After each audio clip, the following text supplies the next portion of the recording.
This podcast is brought to you by the generous sponsors of young musicians and artists, the friends of industrial strength music stands, and listeners like you. Her performances have been remarked on by her grad school violin professor as, "Did you actually practice this week?" And honestly reviewed by elderly audience members with remarks such as, I have to tell you, I did not enjoy all of your concert. She's the strings faculty that keeps our bows in sync and strings spinning with positivity for over 15 years. From YMA S1 and HD Productions, this is Keep Classical Weird, the show that explores all manner of mysterious and outlandish oddities in the wide world of classical music. I'm the voice that keeps that printer printing prints for days, Darian Todd. And now, coming to you live from the stage of Hudson Hall in sunny Salem, Oregon, here's your host, Casey Bozo!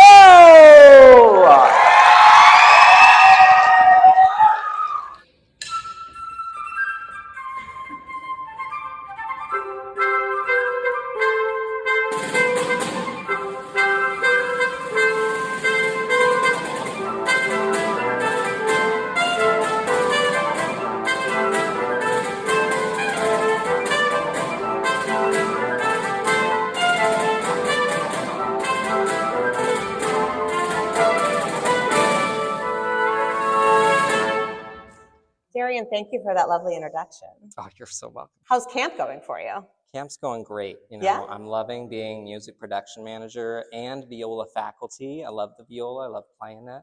Yeah? It's pretty great. Yeah. That's amazing. How many viola students you got here? Let's see. I have 7, including my amazing counselor, Reed.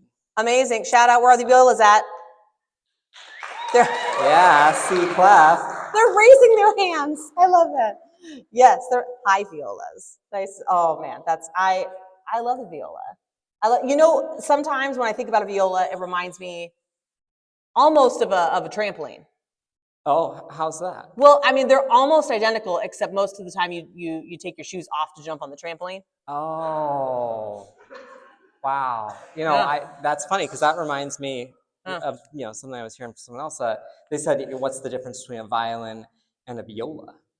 There's lots of differences, but what's the difference they said? No, there's really no difference. The violin just looks smaller because the violinists' heads are so much bigger. Ah. Huh.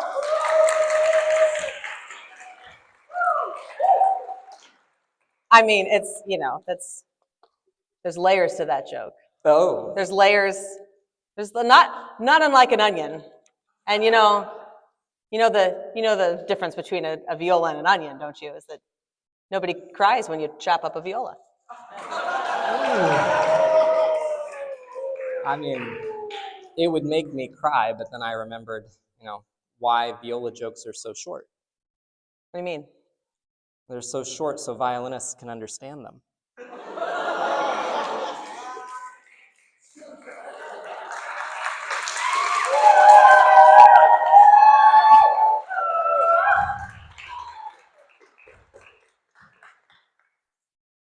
I mean that all with love. As a violist, of course. Cheers. Cheers to that. What do you say? Hey, I have a whole bunch of camper questions. You all filled out some camper questions. What do you say we get Darian to answer a few camper questions? You good with that? Stir it around. Let's see what we got here. Oh, this is interesting. Okay, if you could add one thing to your instrument, what would it be? Whoa. Yeah. Oh, man. Sky's the limit. Add one thing to my instrument. Oh, gosh. I would love it if my instrument could tell me words of affirmation as I'm playing. Like if there were just like a little thing sitting on my, like a little mouse or something adorable, and it could just whisper little words of affirmation to me, like, yes, oh, that was such a beautiful C string tone, keep going. But only I could hear them while I'm performing. I think that would be it. That's the most wholesome answer. That's amazing.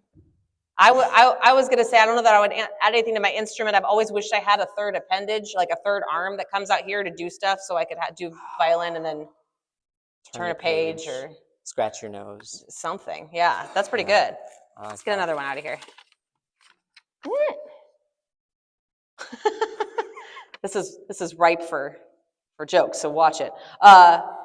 Which instrument could the traditional symphony do best without? Oh. I know. Shots fired. The traditional symphony. Oh gosh. Okay, what do we have too much of? Are you taking a quick count of how many students play what instrument? Yeah, I mean, Just so right you know. now, no, we can't live without that. You know that It's a that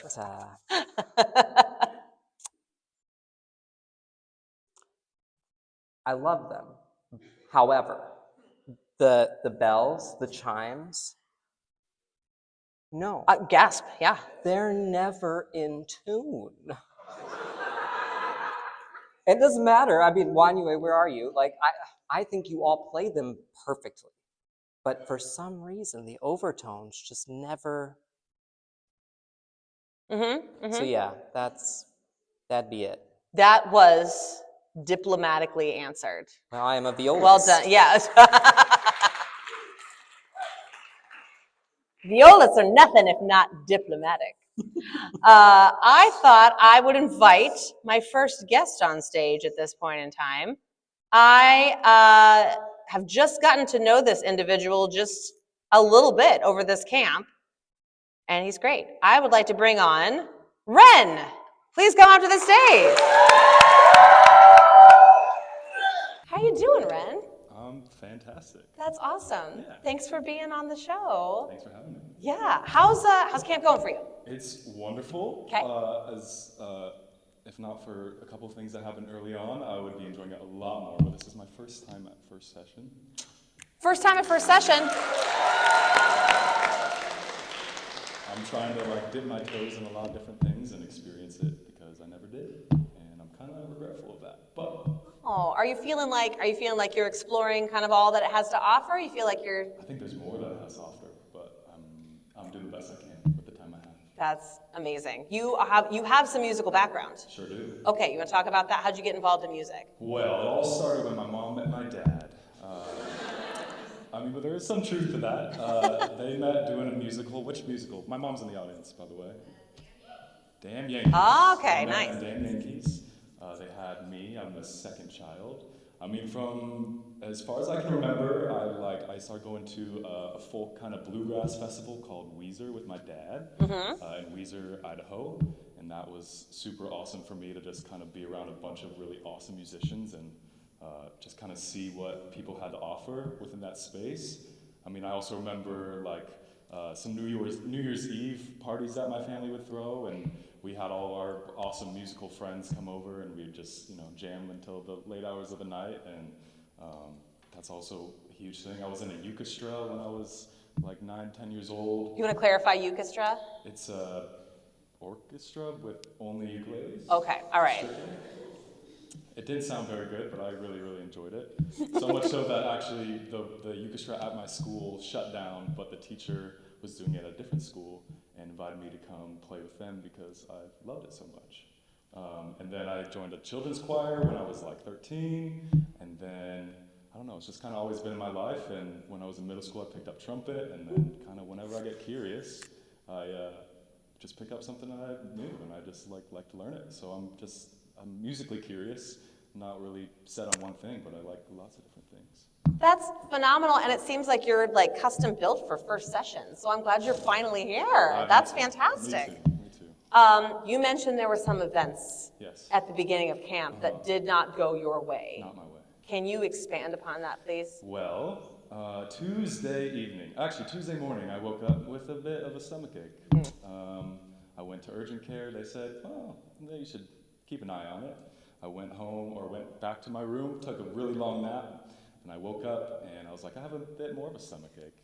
And then I remember my mom actually walked into my room about 8 p.m. and I was on the floor of my room on the concrete, and she said, "All right, it's time to go to the ER." So we went there and I got a CAT scan. They said, "You have an appendicitis."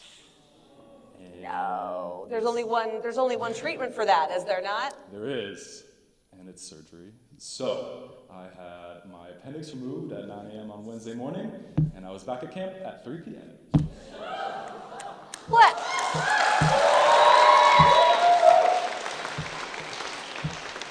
Wow. Wowie wow. Modern medicine astounds me. Should also point out, your mom is the camp nurse. Yes, she is. Yeah. And so I'm assuming you used your good nursing training to look at this patient on the cement floor and go, they need some further attention. That was your first clue? I was very stubborn. Amazing. If she wasn't here, I probably wouldn't have gone to the ER. Well, that seems bad. It does seem bad. You're Okay. right. Well, I'm glad. Yeah. I'm glad she was here. I mean, truly, I was in a bad way. That's for sure. Wow. Okay. So you went in Wednesday morning. Yeah. So this is like day 3 of camp. You're in surgery. I'm in surgery. Can anybody tell me who's been here for a while? Is that a record for like the fastest trip to the hospital for camp? I think you might have set a record. Well, hey, there's a first for everything. I know. Congratulations for that. I'm so glad you're still here. How are you feeling today? I'm getting better every day. Okay. I'm getting better every day, but it's still pain here and there. But hey, we're here. We're here. Yeah. I did a little exploring. I was thinking, you have experiences with several musical instruments, as you said. Yeah. But now you've had some brushes with surgical instruments. Oh my goodness. And so I kind of looked up some names of both, and I wonder if you'd be able to tell which is which, just if I gave you a name. Okay. If you'd be able to tell me. This is Ren's game today. Musical instrument or surgical instrument? Here's how we're going to start. We're going to start with a curette. A curette. A curette. Is that with a K or a C? Oh, yeah, really good of you to ask. C-U-R-E-T-T-E. Curette. That sounds like a musical instrument. It is a surgical instrument. It is designed for scraping biological tissue or debris in a biopsy or excision. Okay, I don't know if I need to know that. Perhaps they used one during your surgery. Who knows? Maybe. Listen, the people got to know. Okay, all right. You're 0 for 1, but don't worry. There's a lot more. Here we go. How about a Lautenwerk? A Lautenwerk? A Lautenwerk. Oh my goodness. Lautenwerck.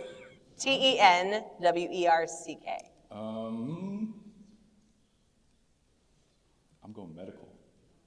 That is a musical instrument. That's a harpsichord that's specifically strung with gut strings.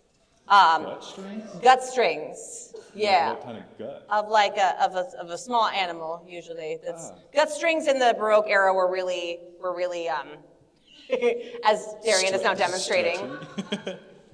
Elastic, maybe? Yeah, gut strings were a popular way to string a lot of string instruments in the Baroque era, and Bach apparently really liked the sound of the Lautenwerk. It's Lautenwerk. Is it German? Yeah. All right, that's all right. 0 for 2. We got a few more. How about the Nyckelharpa?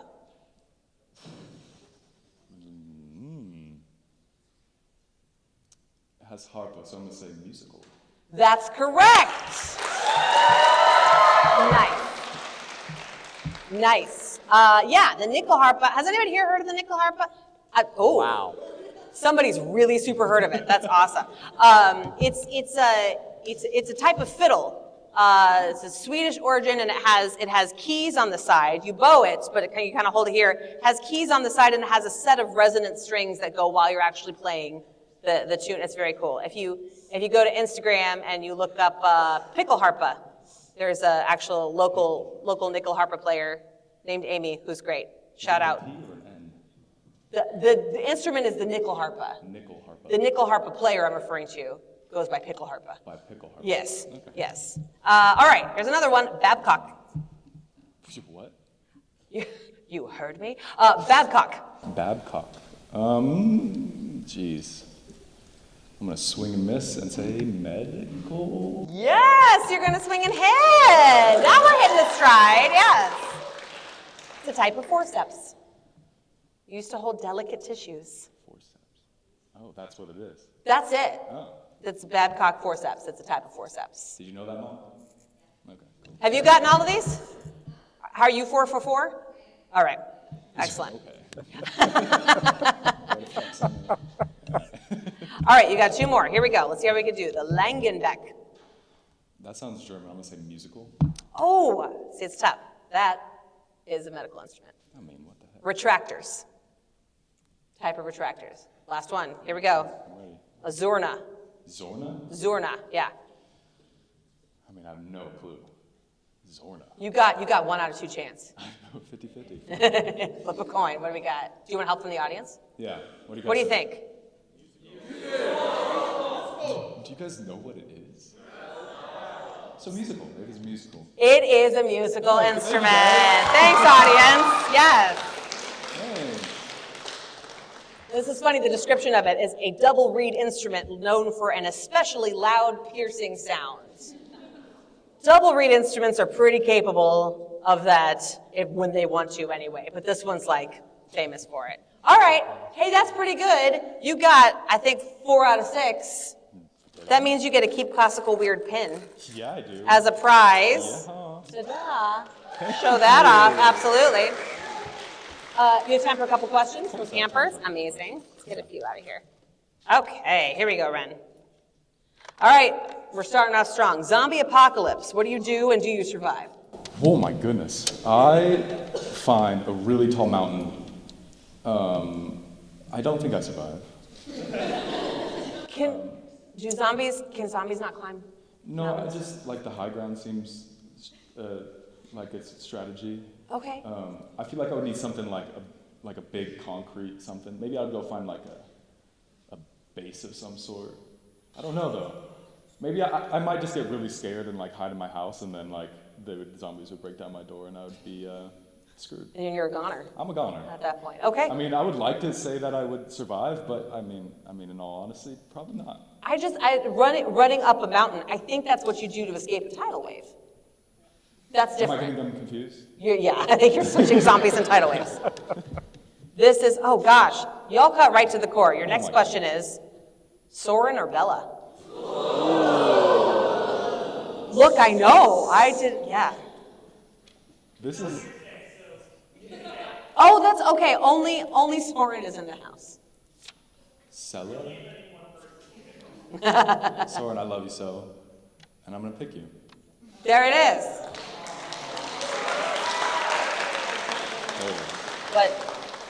But Bella, we love you Really too. hard spot right there. I know, I've known Bella longer than Soren, okay, but we have very different relationships. that's fair. Yeah. That's fair. I appreciate them both. Look, these questions make you think, Okay. is the thing. They make you think. Yeah. All right, this, if you were a wizard, would you wear a hood or a hat, and why? Ooh. Strategic headwear for wizards. Spell it out. Instinct is go with a hood. Okay. I think I'd like to be a little, with my size, I don't think I would actually, I want to say I want to like sneak around and like be kind of ominous, but like, I don't think I could do that. You're pretty tall. You'd be like, what is person. this like weird tall figure just moving around? Like I can't see their face, but. Would you have like a wand and then you get out of no, there? No, I would be like finger sorcery.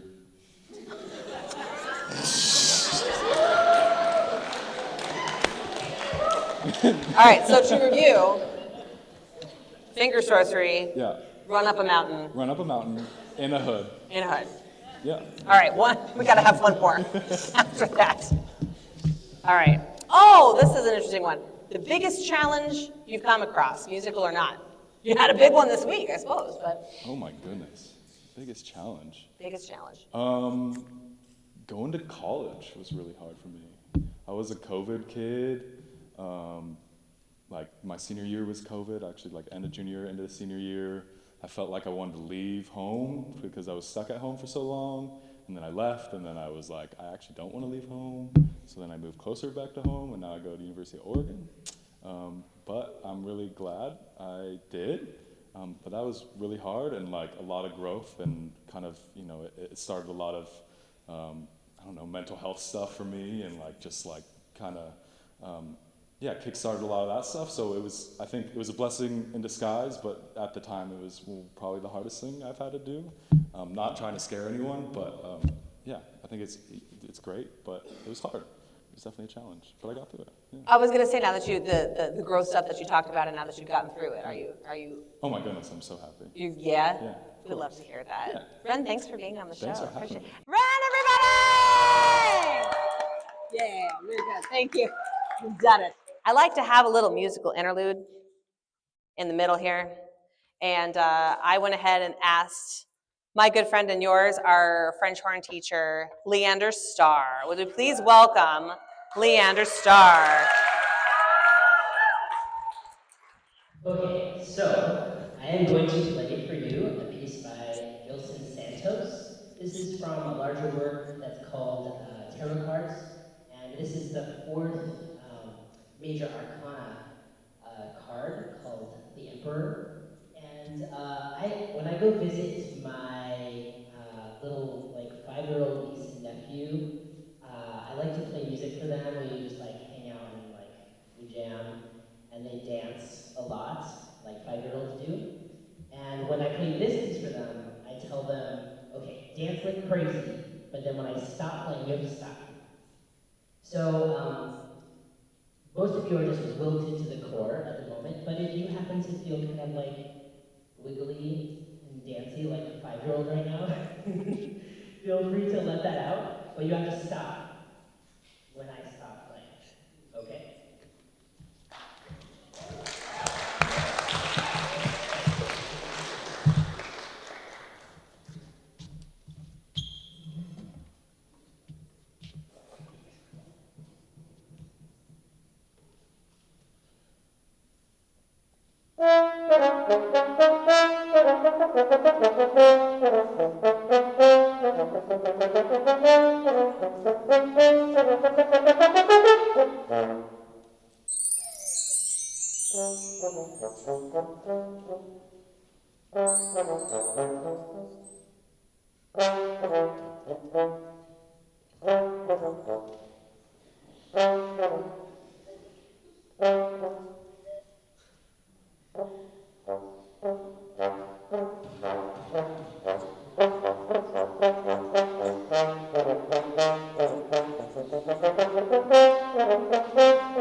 I got another person I would like to bring up here. Speaking of people you've probably looked at during long orchestra rehearsals, I would love to bring up our orchestra leader, Raul Gomez Rojas. Hello, welcome.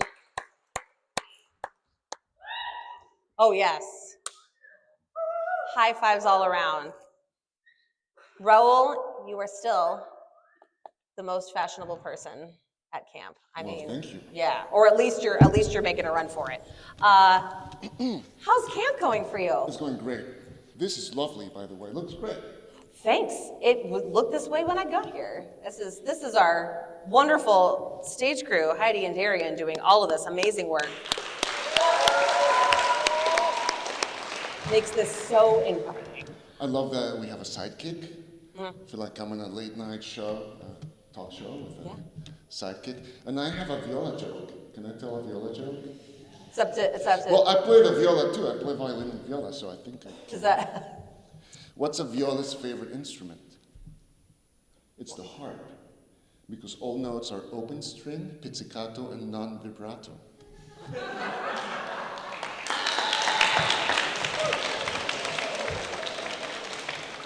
It's true.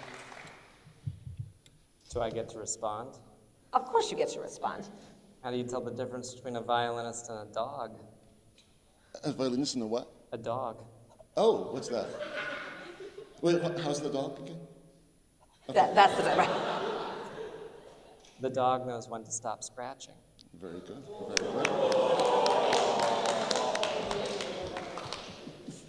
All the best jokes have a tiny grain of truth. All right, so, Raul, I wanted to talk to you because you've been teaching, at least how long have you been in the Portland area now? A while. Next year will be my 10th season with the Metropolitan Youth Symphony. That's great. 10 You've been here years. 10 years. That's amazing. Fun. And so you've got probably a pretty good sense of, music education at this point. You're not originally from the United States, though. I was born in Costa Rica, born and raised in Costa Rica. Came to the United States for grad school in 2006. Gotcha. Sorry, was there a Costa Rica fan? I just heard one. Hey! But, hey, Costa Rica fan.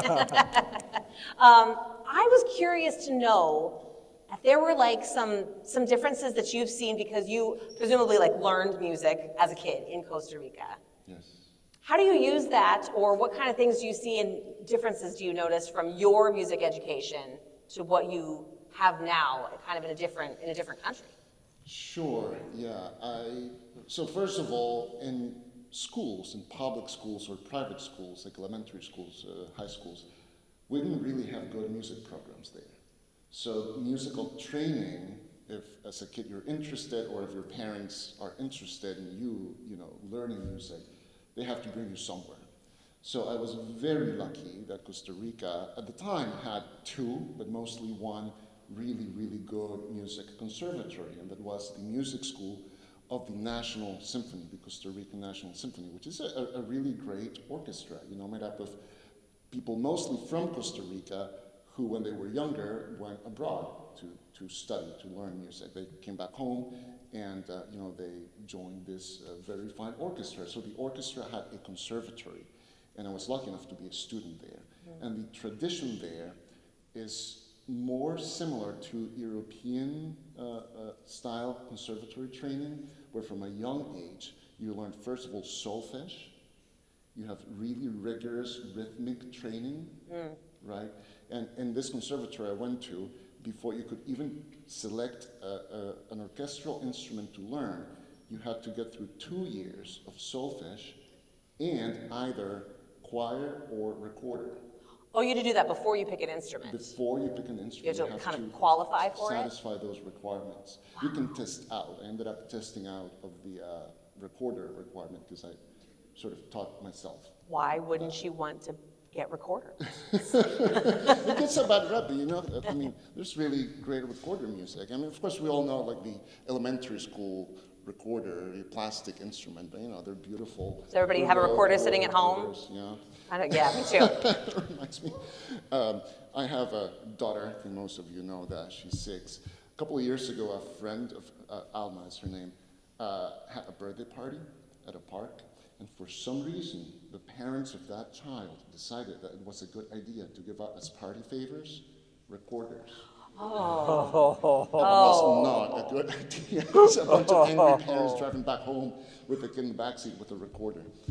Oh, inside the car, yeah. As you're driving back home, now every kid has a recorder and they're sugared up.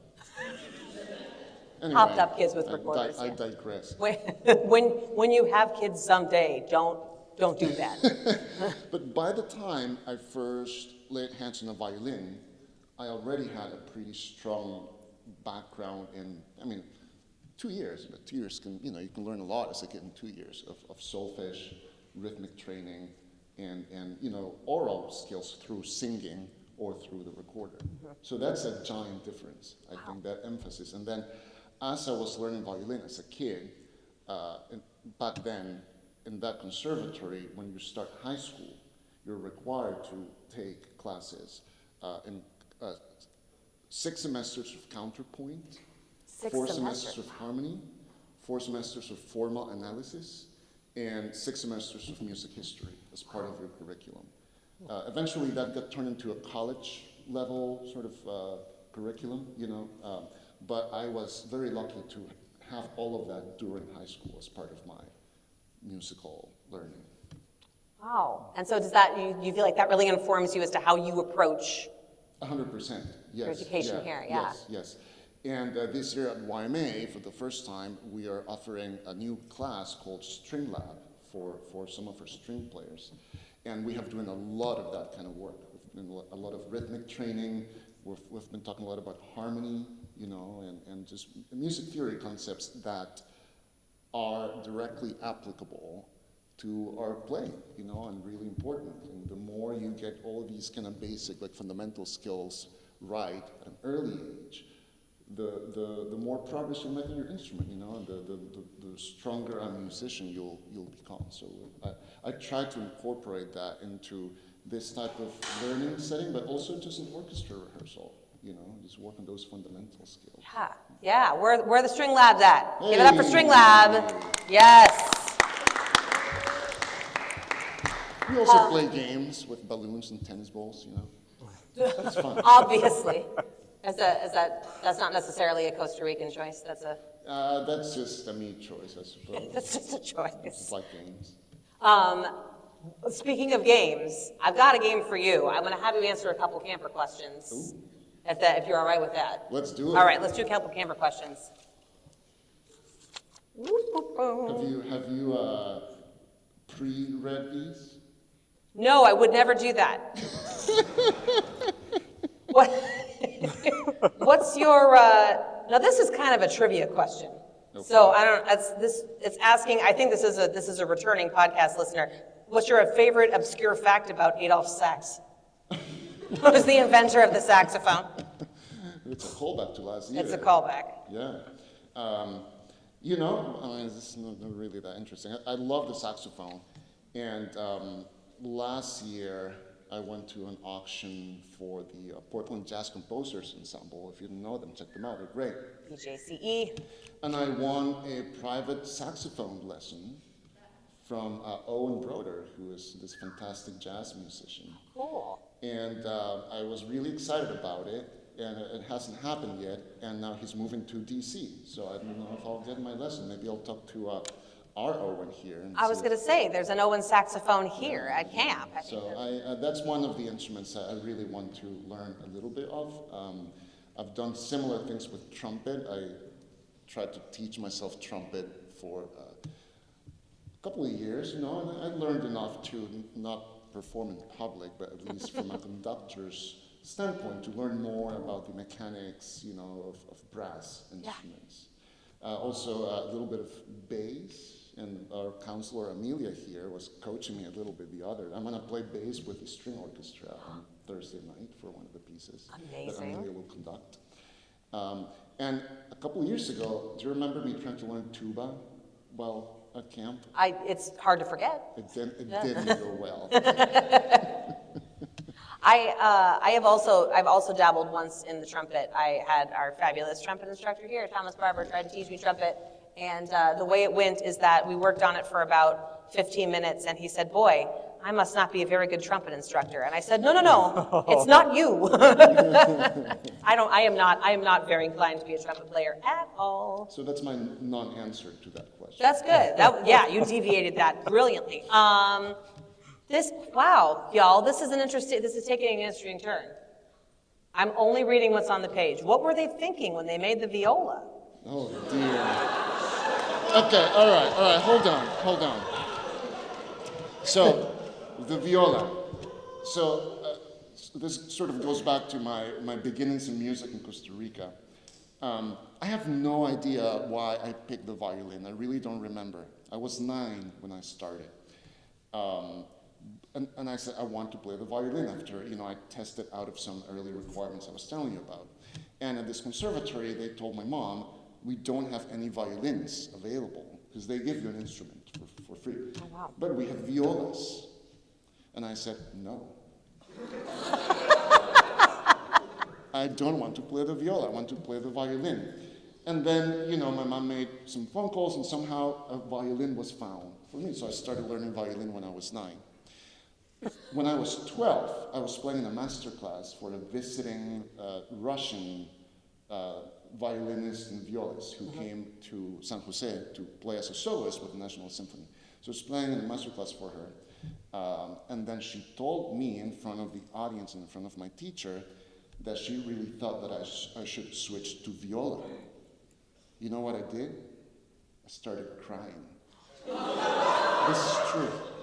I started crying. I really don't want to play viola. I did not understand why this lady is telling me that I should switch to viola. Can I hurt my feelings? Okay, but however, later, I was 17, I had a string quartet with friends, really close friends, like, from a youth orchestra, really close friends.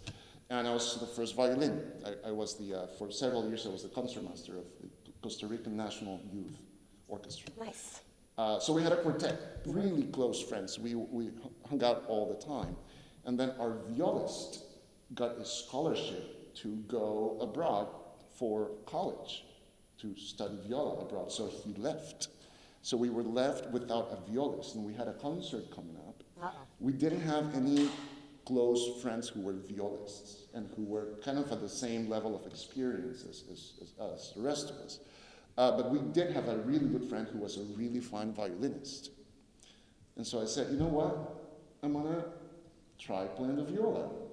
And then I borrowed a viola to play this recital, which was, by the way, a Mozart clarinet quintet, which is a lovely piece of music. Oh, that's amazing. Has anybody played that before or heard it?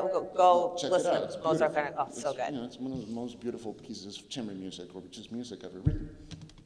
And so I borrowed a viola, and I started practicing. I had to write the names of the notes whenever there was an interval wider than a third, yeah. And then I just fell in love with the viola, and I continued to play viola with the string quartet all throughout my undergrad, which was in Costa Rica. And to be quite honest, this is not a joke, if you made me pick one today, I would pick viola. There you go. There you go. It's true. Amazing. You get used to the clef pretty quickly, too. Oh, yeah. Yeah. I have found that too. I picked up viola at a different camp that I was teaching at, and they asked me to come down, and they said, you'll be, coaching some chamber groups, and we'll have to have you fill in on some chamber groups. And they said, yeah, because you play viola, right? And I said, yep. And I gave myself a little crash course in viola right then and there, and it turns out, yeah, it's like picking up another language or reading it, that you can kind of make that shift into a different. Yeah, and you know what? I truly believe this, and if any Metropolitan Youth Symphony students here might have heard me this, I really think that all violinists should also play viola, and all violists should also play violin. To me, it's like playing flute and piccolo, or playing, the B-flat clarinet and the E-flat clarinet. Why is it not part of our core learning as violinists and violists, to learn both? To me, it makes no sense. And I think it should be part of all of our training, Just expand your skills. You'll get more gigs, too, if you play viola. Oh, yeah. That is absolutely true. It makes you more marketable. Instrument. So I encourage everybody here who's a violinist and violist to pick up the other instrument and become, bilingual, so to speak. If you want to cry about that right now, you can. That's okay. That causes you to cry, and then it'll be better later. Raul, I would love to play a little game with you, if that's all right. I love games. Okay, wonderful. I'm going to give you this mic because you're going to have to move. So I want to make sure, they'll all be able to hear you, but this is to record sound for the actual podcast. So you're all familiar with the cornhole tournament that took place during that, right? So that's all Raul. Little behind the scenes action. Nobody came up to Raul and said, hey, you know what we should do during the faculty recital. Raul came up to us during the faculty recital and said, we're gonna do a cornhole tournament. So I feel like you should also have some form of, physical competition that happens, all right? So, you spend a lot of time around musical instruments. You probably have a good idea about how big they are, how small they are. I would hope so. In general. All right. So there's a mark on the ground right here. Okay. And what you're going to do is I'm going to have you, Darian will demonstrate. Thank you, Darian. You are going to put your toes on that mark. Yes. I'm going to name a piece of musical equipment. Okay. You're then going to jump as far as you think that musical equipment is. And wherever your heels, thank you, Darian. Wow, look at that. What form? We'll be marking where your heels land. I will never look as good as you jumping. And then I have a wonderful assistant who will bring out said musical equipment to actually measure and get an accurate measurement. All right. So if you could please take your space. Raul, everybody, here we go. Okay, Raul, your first instrument you are jumping for. The length of a flute. Oh. So you got to judge out. Yeah, here we go. Okay. And my heels, we measure. Your heels are where we measure. Is Tom still in the house? Where are you Yeah, at? Tom's here. All right, can you give some sort of like a fanfare for this Okay, flute but jump? hold on. So Okay. you're gonna measure from the line to my heels? Yes, Okay. you're gonna jump. That you start with your toes. Wherever your heels end up is the end of the flute. Okay. All right.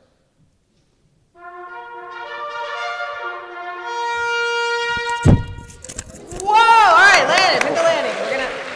We're gonna mark that with the music stand right there. That's where your heels up. Good. You can move. Are you marking with the? Oh, I got the heels. Yeah, the pole. Oh, the pole is The the post. heels. The post is the post heels. is the heels, Because okay. the post lines up with the yep. Okay. All right, the post is the heels. Beautiful. What do you think? All right, what are Good? we thinking? We thinking we're good? All right. Darian is about to go get our lovely assistant who is going to measure this, and we're going to see exactly how accurate. There's a flute waiting You backstage. can see it. How long is a flute? Well, we hope it's that long. Do you have our lovely assistant ready? I think our lovely assistant's ready. Wonderful. We got the flute. Thank you. Excellent. Lovely assistant, hello. Thank you. If you were able to measure out, that's the flute legs right there. Man, I think I was a little short. All right, here we go. What's the assistant's name? Oh dear. And we're just, you know what? You want to go perfectly with the head joint. So that's Okay, pretty good. All it's right. longer than I thought. Fluid. Thank you, lovely assistant. Wow. All right. Your next thing, this might be another good looking for you. Your next thing that you're going to jump might, oh gosh, this is even a little smaller. This is another tough jump. A conductor's baton. Well, they come in different sizes though. 12, 14, or 16 inches. Are you going to be able to accurately jump 12, 14, or 16 inches, depending on? Do you have one you're gonna bring out? Yes. And I want you to make it that size. Okay. Okay.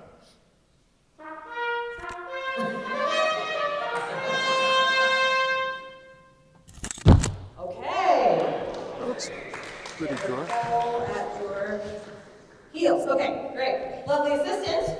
It's like 15. This is a 15. All right, so between 14 and 16. Excellent. Would you like to demonstrate the baton for us? Oh, excellent. Yes. Beautiful. Thank you. Next year, YMA, we play music by Jurassic Park, and I wear this. There you go.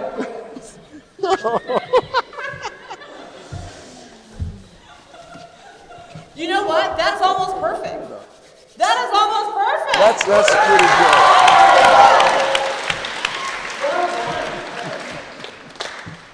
good. Thank you, lovely assistant. All right. Next one. Oh, next one's a little, now you have this kind of right in front of you to measure. The next one is a music stand, but on its side. You can't use that, right? We're going to use that tomorrow. We'll have a separate music stand. Laying down on its side. After I jump, can we like adjust it to my jump length? Or just, well, okay. Well, here we go. There we go. Oh, running start, okay.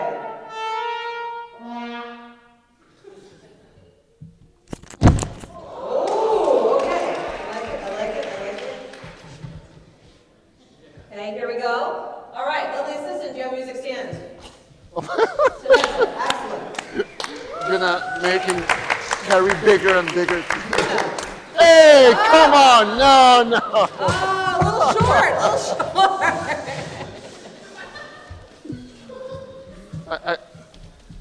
I'll fix it.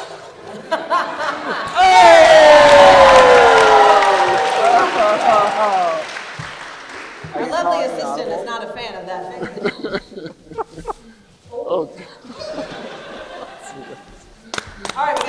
out We for got the two more. assistant. Two more. Two more, here we go.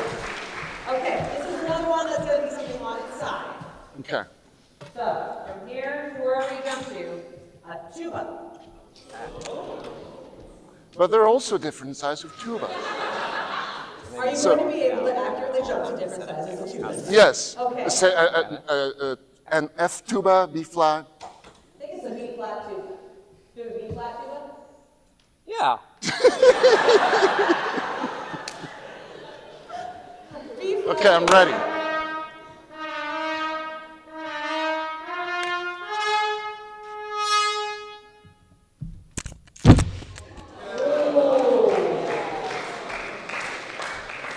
Oh, mixed reaction from the crowd on landing on that one. Okay. All right, we got it. All right, lovely assistant. Do you happen to have a B flat tuba back there? So are we 2 out of 3 so far, We're 2 out of 3. I would right? say, yeah. Right. Oh boy. I think this is the tuba that I tried to learn on last year. Oh, you know. Whoa! Yeah. Look at that. I have found a hidden talent that's completely useless. I was gonna say that's weird. That's kind of spooky how accurate you are. Look out, there's a dinosaur. Thank you. We got to bring the tuba back, and then we got one more That was for our lovely crazy. assistant to do. All right. Last one. Now this is a weird one. This is just what's written on my sheet. I need you to jump to the length of a bass-playing dinosaur lying on the ground. Okay. Can I, oh dear, that's a long jump. You're really good at this one. I really don't want another ruptured Achilles tendon. Okay? Okay, I tell you what, if you need a boom, I'll give you 2 steps. Okay, How about I'll that? take 2 steps, right? Safety first, safety first, okay. All right, We're surveying the premises. Thinking about how long. oh, but it's the height of the dinosaur, not the person in it. It's the height of the What dinosaur. person? Right, no, there's no person in the dinosaur. The bass-playing dinosaur, yes. All right, well, I think I'm gonna try to, what do you guys think, here? I'm gonna try to line up with that green little bit of tape. Okay, all right, are you ready to go? Okay, let's do We're it. ready to go.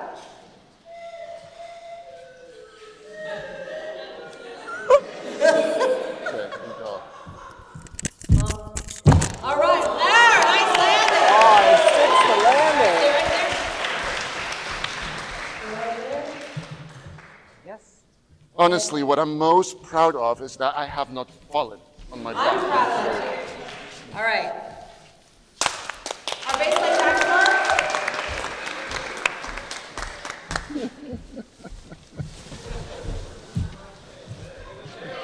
Oh, now you do have the tail beyond the line. Oh yeah, you gotta scooch. a little bit more. A little bit to your. Yeah. We're so close. Keep coming towards me. I'm sorry. Roar, roar, roar, roar, roar, roar, roar. It's not too bad.